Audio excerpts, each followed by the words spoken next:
যদি ৰহস্য আছে তেতিয়াহ'লে পোহৰলৈ আহিবই, আমি দৃঢ় বিশ্বাস। যেনেকেই নহওক, যি উপায়েৰে নহওক, এতিয়া যদি আমাৰ ন্যায়ালয়ে, আদালতে, SIT-য়ে, চৰকাৰে গোটেই বিষয়বস্তুটো উলিয়াই দিব নোৱাৰে ৰহস্য আছে নেকি, তেতিয়াহ'লে আৰু বেলেগ ব্যৱস্থা আছে। ৰাইজ আছে, গোটেই অসমখনৰ ৰাইজ আছে, নহয় জানো? অসমৰ ৰাইজ আছে, আৰু একো নহ'লে ভগৱান আছে নহয়। এই সমাধি ক্ষেত্ৰত হাজাৰ হাজাৰ চাকি ডেইলি জ্বলি আছে। যদি কিবা ৰহস্য আছে, যদি কিবা আমি ভাবিবলগীয়া কিবা কথা আছে, সেইখিনি কথা এতিয়া খুব সোনকালে আমাৰ মাজলৈ আহিব। সকলোৱে আমি আশাবাদী ৰৈ আছোঁ, আৰু ন্যায়টো পাবই লাগিব যেনেকেই নহওক। মই কৈছোঁৱেই কথাটো। গতিকে জুবিন গাৰ্গ মানে এনেকুৱা নহয় যে কিবা এটা আদালতে কৈ দিলে সেইটো মানি ল'ব সকলোৱে, মানুহেতো মানি নল'ব।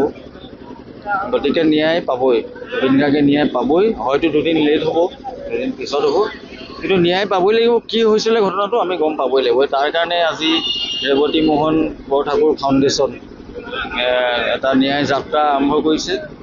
মই আগতে তেওঁলোকৰ এটা প্ৰগ্ৰেমত আহিছিলোঁ, আজি এবছৰ আগতে দীপেন বৰুৱাদেৱৰ লগত বজাবলৈ আহিছিলোঁ মই।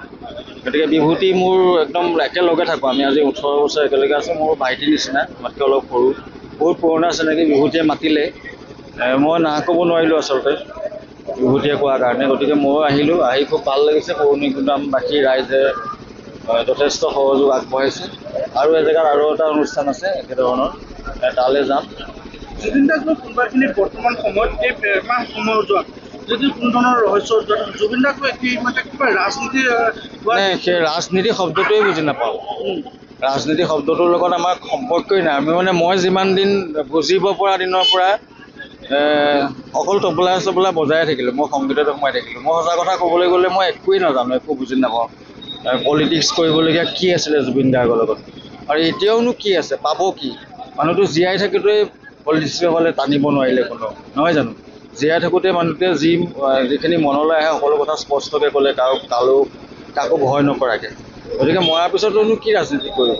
ৰাজনীতি কৰি লাভ নাই আচলতে। যদি কৰিব, মানুহে যদি ভাবিছে যে ৰাজনীতি কৰিছে, আৰু যদি কোনোবাই কৰিছেও, সেইটো কৈ একো লাভ নাই। গতিকে কৰিলে অসমৰ ৰাইজে এৰি নিদিব। অসমৰ ৰাইজৰ ওপৰত সম্পূৰ্ণ আস্থা আছে। অসমবাসীয়ে যথেষ্ট মৰম কৰে। জুবিন গাৰ্গৰ আত্মা প্ৰত্যেকজন মানুহৰ হৃদয়ত সোমাই আছে। শিৰাই শিৰাই জুবিন গাৰ্গৰ কৰ্মৰাজি সোমাই আছে। গতিকে ৰাজনীতি কৰি একো লাভ নাই। তেওঁৰ পত্নীও যথেষ্ট এতিয়া আৱেগিক হয়, আৱেগিক কি কৰিব? একদম তেজবঙৰ মানুহ এটা গৈছে আৰু ঘূৰি আহিছে কফিনত সোমাই এটা বডি। গতিকে কোনেও মানি ল'ব পৰা নাই। আমাৰ এনেকুৱা লাগে ক'ৰবাত যেন মাতি দিব ওলাই পেলাই, ক'ৰবাত যেন ক'ব, সেই মই ধেমালিহে কৰিছিলোঁ, আহা কাইলৈ পৰা প্ৰগ্ৰেম কৰিব, এনেকুৱা লাগে। যদিও ফটোখনৰ তলত চাকি জ্বলাইছোঁ, ফুল দিছোঁ, কিন্তু চকুকেইটালৈ চাব নোৱাৰোঁ। চকুকেইটা চালাই হাহাকাৰ হৈ উঠে মনটোত। গতিকে আশাৰে বাট চাই আছোঁ মুঠতে। সিদ্ধাৰ্থ শৰ্মাটোৰ বিষয়ে কি ক'ব? তেওঁলোক যিহেতু জেলত আছে, আৰু এটা কথা বিশেষকৈ ক'ব লাগিব, যিজন ব্যক্তিৰ লগতে তেওঁলোকে ইমান কাম কৰিলে, যিজন ব্যক্তিক এটা ধোকাবাজ তেওঁলোকে কৰিলে। এইবিলাকতো কৈয়ে আছোঁ, একদম প্ৰথম দিনাখনৰ পৰা কৈয়ে আছোঁ যে ইমান মৰম কৰাৰ পিছত ইমান বহুত মৰম কৰিছিলে। আচলতে মৰমৰে আৱৰি ৰাখিছিলে জুবিন গাৰ্গে। চব ক্ষেত্ৰতে, চব ফালৰ পৰা সাহস আছিলে আমাৰ। আৰু তেওঁলোককো একেধৰণে, অকল মোক বুলি নহয়, জুবিন গাৰ্গে মোক যিমান মৰম কৰে, নিজৰ ভনীয়েকক যিমান মৰম কৰে, ৰাস্তাৰ ভিক্ষাৰীটোকো সিমান মৰম কৰে। আপোনালোকে দেখিছে এতিয়া ছ'চিয়েল মিডিয়াত মানুহবিলাকে কৈ আছে। কালি এগৰাকী গুৰুম বুলি এগৰাকী মহিলাই কোৱা শুনিছে চাগে আপোনালোকে, যে তেওঁৰ ল'ৰাটো কিডনীৰ ট্ৰিটমেণ্ট কৰিবৰ কাৰণে 5,30,000 টকা দিছে। কোনোবা ধনী মানুহে পাৰিব দিব?